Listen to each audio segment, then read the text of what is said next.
Performance tonight. 22 months in the making for this. I told you won't see the best Keith Thurman, but you will see a world-class performance. I want to thank God. I want to thank my team, Al, Fox. This was a great night of boxing, and like I said before this fight happened, Keith one-time Thurman will make boxing great again. All right, open it up for questions. You say your name and your outlet. How you doing, Coach? Coach Anthony here with Behind the Gloves. Couple questions. First one is, did the shoulder feel good tonight when you were in there? So, very easy answer. My shoulder was never a problem. That was a false article. Don't know who wrote the article about the shoulder. I've been asked about the shoulder multiple times. I haven't had a shoulder injury or shoulder dilemma for multiple years. So we're talking about 5 years or so. So it was the elbow surgery, which the elbow was absolutely okay. And then I had my hands, my left hand that was injured that kept me out of last year. So like I said, it's a simple answer. Okay, so how did it feel? He kept his chin down, he kept his forehead out. I busted his nose, but constantly hitting a man in the forehead can hurt your hands. So my hands are a little swollen today, but I believe that they should be okay. Right here, Keith. Keith, Josh Griffith, Fight Hub TV. Two questions. What surprised you the most tonight about Jose Cito Lopez? And we know you just had a tough 12 rounds, but is Pacquiao somewhere in the back of your mind as your next fight? Definitely, first thing is rest, recuperation, being looked at by the doctors because of some of the swelling in my hands. The doctor in the back said that I'm gonna need an x-ray for clearance, which is just mandatory, nothing special. I don't expect anything really crazy to pop up. And they gave me a 30-day suspension, but you know how champions are, I wasn't gonna fight 30 days later, so everything is normal. Later this year, if that fight presents itself, I would definitely be open for negotiations, and I would love an opportunity to fight a legend. Keith, Josh Freeman with SiriusXM, congratulations, welcome back. Your reaction to one of the scorecards having it a draw, not as you winning? Yeah, hey, some of these judges make you work for it, right? One of the Charlos got an upset recently when he was the champion, and a lot of people felt like that performance was not validated to beat a champion. So they said a split decision, not even a draw, split decision against Danny Garcia. You got three individuals there judging a fight. Every human being is an individual. They were all opinionated in their own ways. And the way I look at it is, it just helps every boxer remember that you have to fight for your victory. When you leave it up to the judges, you do not know what they're thinking, what they saw, when they were watching, not watching, blinking. It just is what it is, and there's different angles in the ring. From what perspective did they see the fight? I thought I landed a lot of straight punches with the 1-2s and the jabbing, and I made a miss. He did have some nice connections. I could have kept my chin down a little better when he threw his straight right hand. My head was popping back. A lot of times I wasn't hurt. There was one round where I was obviously shooken up, but outside of that, I believe he dominated that one round and probably won 2 more rounds. And the other scorecards showed that. So at the end of the day, we're still here and we're still at the top. Thank you. Right, congratulations. Welcome back to the ring. My question for you, can you just sort of give your thoughts about the overall way you felt as far as back in the ring after 22 months, about maybe your timing, your speed, your rhythm? Did you feel like you've been out of the ring for any long quantity of time? A little bit. There was a little insecurity of taking risk. Obviously, my opponent had no problem taking risks tonight, right? He was swinging wild, he was swinging openly, and I was trying to stay more basic and fundamental. I've always told you guys that I will find a way to win. I'm very methodical in the ring. I thought that, because he was throwing big, he was looking for all the dangerous shots. I figured I'd point him, try to land some body shots, see what I can get in, but those straight punches, I mean, his defense wasn't really up for that. My movement, the jab, some of my rhythm and timing was exactly what I wanted it to be. I possibly did underestimate him a little bit in preparation for this fight, knowing that I'm favored, knowing that my skills are tremendous. I could have done a little bit more strength work. I didn't bring my aunt into this training camp. We did create a knockdown. I did feel like he had to respect my power from time to time, but just being a game fighter, like I've been saying all week, and an opportunity to become champion of the world, he had nothing to lose, everything to gain, and he gave me a great fight tonight. One other question for you, Keith, about that. When you knocked him down in the second round, did you think you were going to get him out of there at that point, or did you feel like he still had, you know, his legs under him, so to speak, when he got up? Well, he got up at a decent number of the count. I had a feeling, you know, the 10 seconds was coming up. I had a feeling that I wasn't going to be able to get him out that round. It was all going to be more or less what happened in the next round, the third round. And, you know, just like Bundu, just like when Floyd got rocked by Shane Mosley, sometimes when a fighter gets caught off guard, it really puts them back on guard. So he did a great job of not making the same mistake twice. Right here. Keith, would you rather have the fight against Pacquiao later this year or a shot at Porter Gus winner? Great question. They're both on my radar. At the end of the day, I would probably take either one of those. I mean, we can only take one fight at a time. Manny Pacquiao is not going to be here for the years to come, and Sean Porter and Ugas, especially Ugas. Let's say Ugas wins. You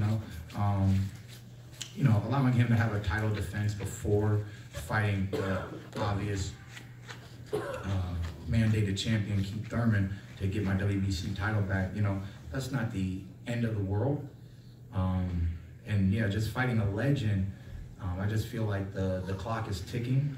Mayweather's out of the game, and if I had such an opportunity, it might prioritize fighting some of the younger fighters in the sport of boxing today. Hey, Keith, Marshall Brown, Boxing Sweet Science 2.0. I got two questions. The first one is, what do you think Lopez did good? And the second one is, what could you have done better? You know, he just pressured, you know, walked through the jabs.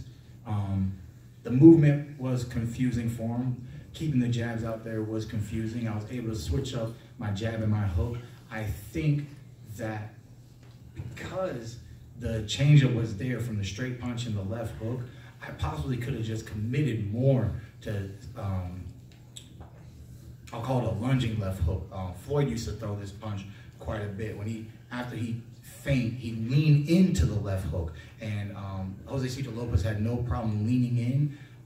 Like I said, I was a little conservative.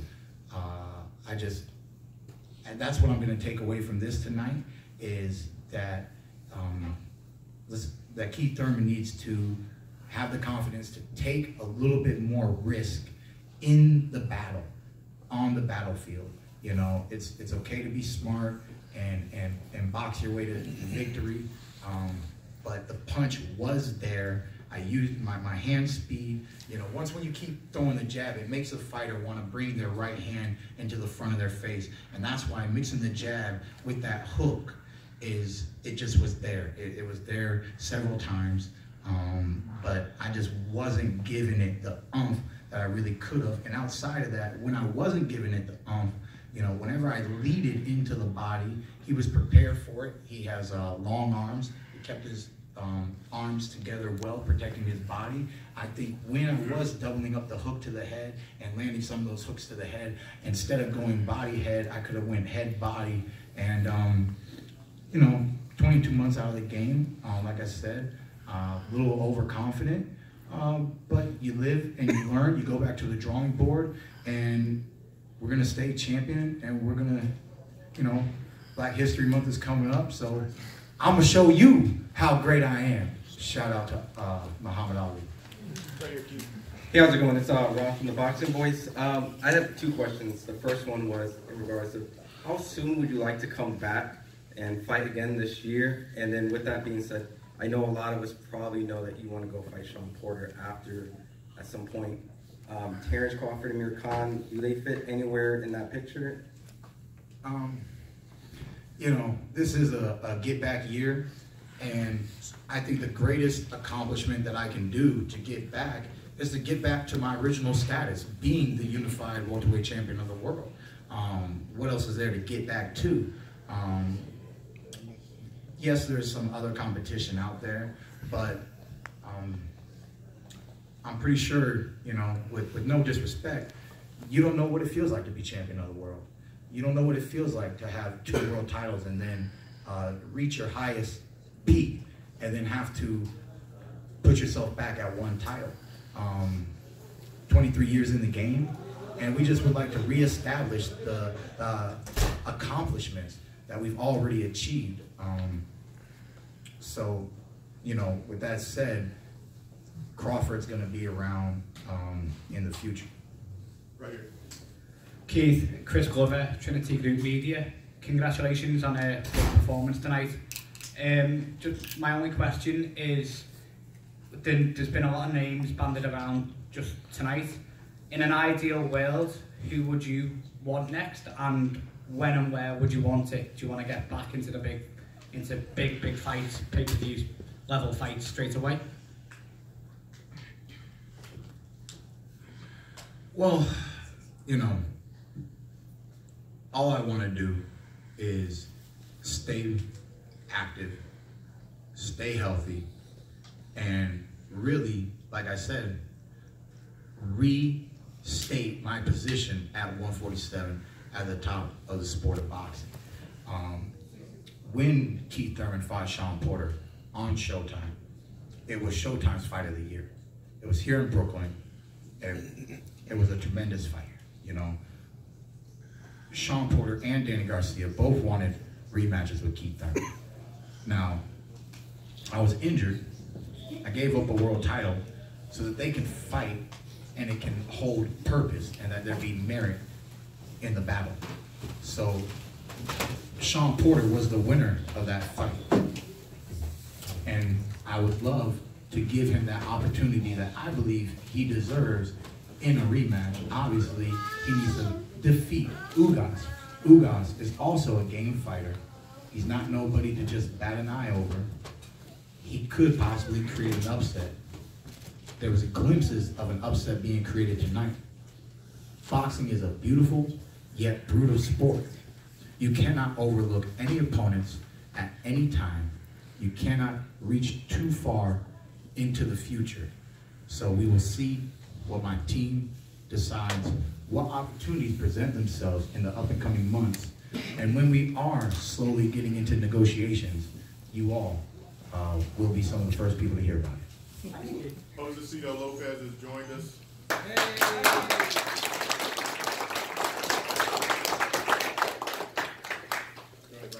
Running on CBO with Fight Hype.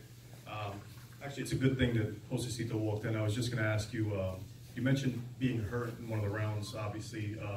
We haven't seen too many instances in which you've been hurt. How would you rate Josecito's power? Is this the most that we've ever seen you hurt in a fight?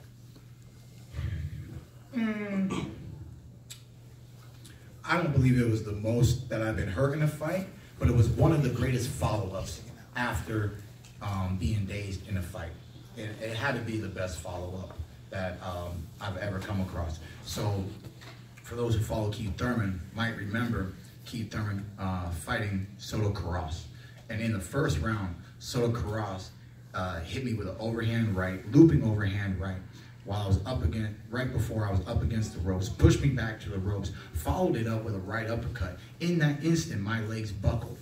And I smiled at him, and I moved around, and I had my legs under me, but for that split second, he kind of got me, and there was nothing I could do about it. I used my legs, I used my jab, and then I came back and completely dominated that round. He had no momentum after that shot. Then you had Luis Collazo with the most devastating body shot that I ever had to suffer in a live boxing match. I've actually been dropped by a body shot from the likes of Winky Wright way back in the day in Lake Tahoe in sparring. So we've taken body shots before. We've taken body shots in the amateurs, but Luis Collazo did land that shot. There was no follow-up. What this man did today was not only daze me, but had the greatest follow-up that I had to endure. Now, I was trying to be on the outside, and I thought that I was on the outside. Like I said, he took a lot of chances tonight. He was a very hungry, very game fighter. While he was lunging, taking risk, I was not valuable.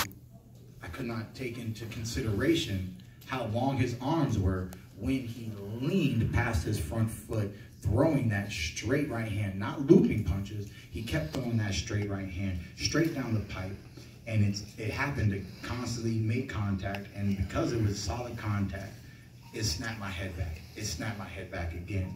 And he wasn't doing, to a degree, every punch does a little bit more damage, but it wasn't more severe than the damage that he's already dealt. And it wasn't the most damage ever dealt to me in a match, but it was the greatest follow-up, and I will give him props for that. Right here, Keith. John Gallen, New York Fights. How you doing, Keith? Pretty good. You've had a hell of a 3 years, man. I mean, you crashed the Mustang, beginning of 2016, life and death situation there, you recovered. There's Sean Porter, had to recover from that hellacious situation there. Mm-hmm. Then you get in there with Danny. With bone spurs. With bone spurs, right? And then you have the recovery from that, and now Josecito comes in here tonight, raises hell, presses you physically. You know Sean Porter, Errol Spence, and Terrence Crawford were watching.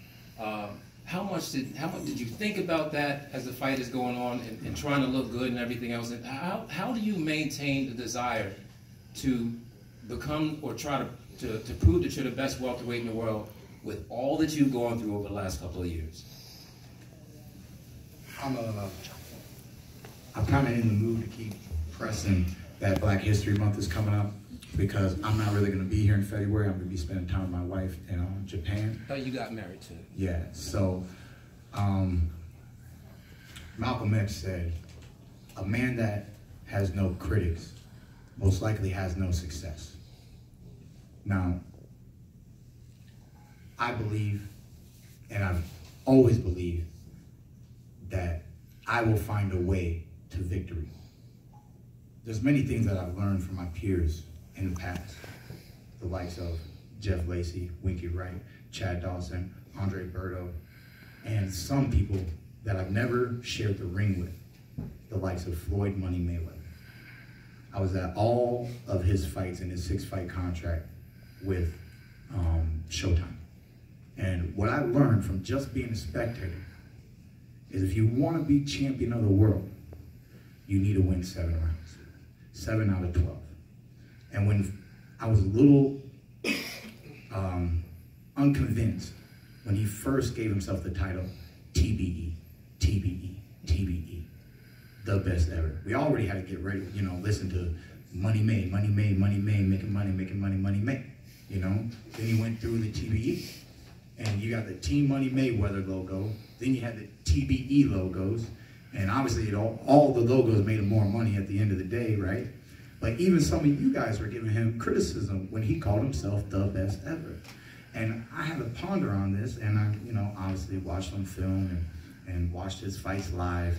And I said to myself, you know what? I never said it out loud to all of you, but I will today. Floyd Mayweather is the best ever 7-round fighter. And with hard work, determination, grit, and the will to win, he never, including when he let Marcos Maidana fight Marcos Maidana's fight, he never let a human being get more than 5 rounds in a 12-round fight.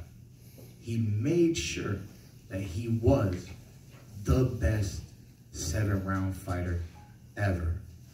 And that's one of the reasons why he was able to remain undefeated.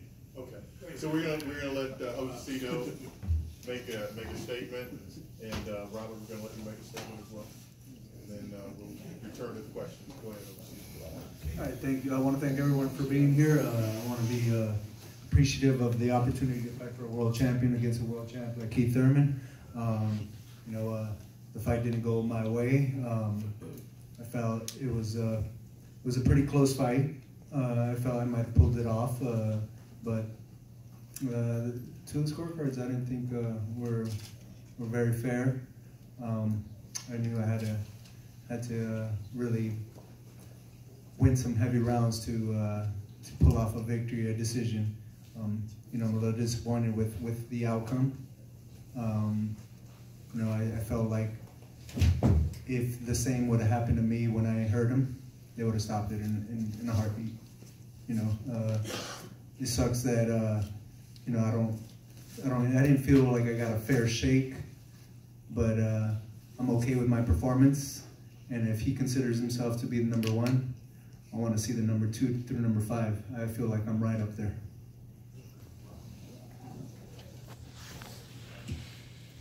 Thank you all. We had a great training camp. From my dad, myself, all our sisters, my son, Herod, who did the conditioning. We came in to do what nobody expected us to do, and I think even though we didn't get the win, I think everybody was a little surprised. I'm sure all you guys thought it was going to be a 2 or 3 round fight. Keith Thurman is a great fighter, great champion. We thank him for the opportunity, and we wish him the best. He's a great champion. Can't say nothing bad about him. He's a hell of a fighter, great person too. We just know that with the type of fight that Josecito fought, he didn't lose, he won. And I know you guys all want to see him again, and there's so many big names out there for Josecito that are gonna, they better be ready, because Josecito's always gonna give everybody a hell of a fight. Keith Heidig from BoxingScene.com. I have the same question for Josecito and Robert, and then a question for Keith. How close, Steve Willis was taking an extremely close look when Keith was hurt in the 7th round. He was right in between you guys. How close do you think he came to stopping the fight? I felt like it was, could have been one more punch away in many instances of that round. I felt if it would have happened to me, they would have been stopped. I know that. But he could have easily stopped it. But maybe it was, I guess, one punch away. Look, Josecito landed so many good punches in that round that if the ref would have stopped it, I don't think there would have been too many people complaining. Keith is still a strong survivor. He did whatever it took to survive the round. He moved. He tried to do everything possible.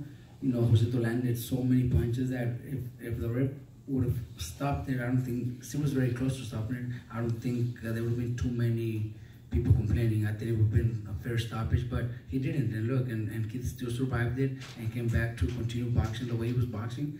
He fought a great fight. He was in great shape. He's got a great team behind him. We gotta respect that too. Keith, what were you thinking when you got hurt with that punch, and then for the remainder of the round, you had a lot of time that you had to survive for the rest of the round? What were you thinking when that happened? Like I said, it was one of the best follow-ups that I had to endure. The straight right hand was snapping my head back. It wasn't rocking me over and over again, but my chin was not tucked well enough. I was standing too straight up. I thought I was on the outside, so I was able to do that, but he was just fully committed to lunging and just taking risk. He took a lot more risk in this fight than I took in this fight.